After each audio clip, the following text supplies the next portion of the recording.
এয়া মোৰ মাছ ভাজি তেল আছেই। এই তেলকণ আৰু বেলেগ তেল নিদিওঁ, এইকণতে অকণমান পাঁচফোৰণ দিছিলোঁ।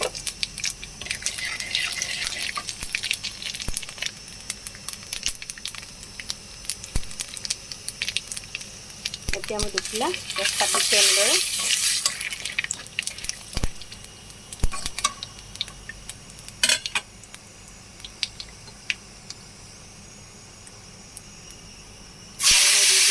ইয়াত কোমোৰা, কাটি থোৱা কোমোৰা।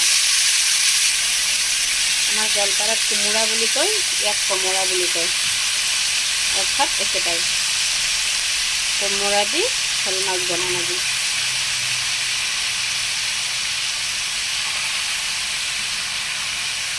কোনে কোনে খায় কোমোৰা আৰু শ'ল মাছ জনাবচোন। আমাৰ লোকেল মাছ এনেও কিহেৰে বনাওঁ ভালেই লাগে, কিহেৰে বনালেও ভালেই লাগে। এতিয়া মই ইয়াত নিমখ, হালধি আৰু অকণমান জিৰাৰ গুড়া দি দিছোঁ। এই আটাইখিনি লৰাই পিনে ঢাকি দিম অকণমান সময়।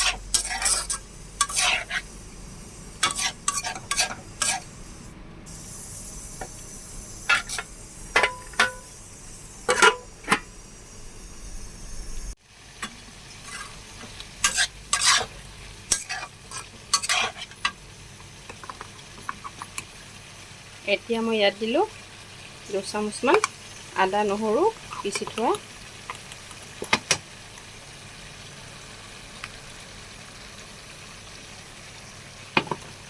আদা নহৰু কেঁচা জলকীয়া এনেদৰে পিচি থৈ অকণমান দিয়া হ'ল। আটাইখিনি লৰাই এতিয়া ঢাকি দিম, আকৌ ফুটিবলৈ দিম।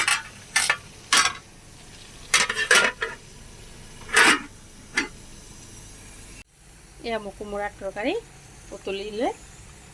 এতিয়া মই ইয়াত ভাজি থোৱা মাছখিনি ঢালি দিলোঁ।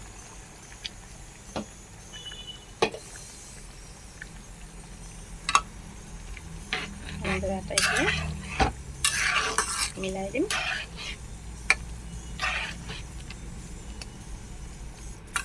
আৰু 5 মিনিটমান উতলি ল'লে হৈ গ'ল মোৰ আজি কোমোৰা আৰু শ'ল মাছ। মাছৰ তৰকাৰী হৈ গ'ল।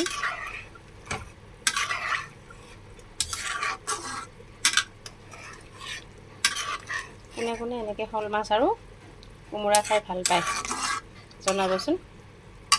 আজিলৈ আহোঁ দেই, বাই বাই।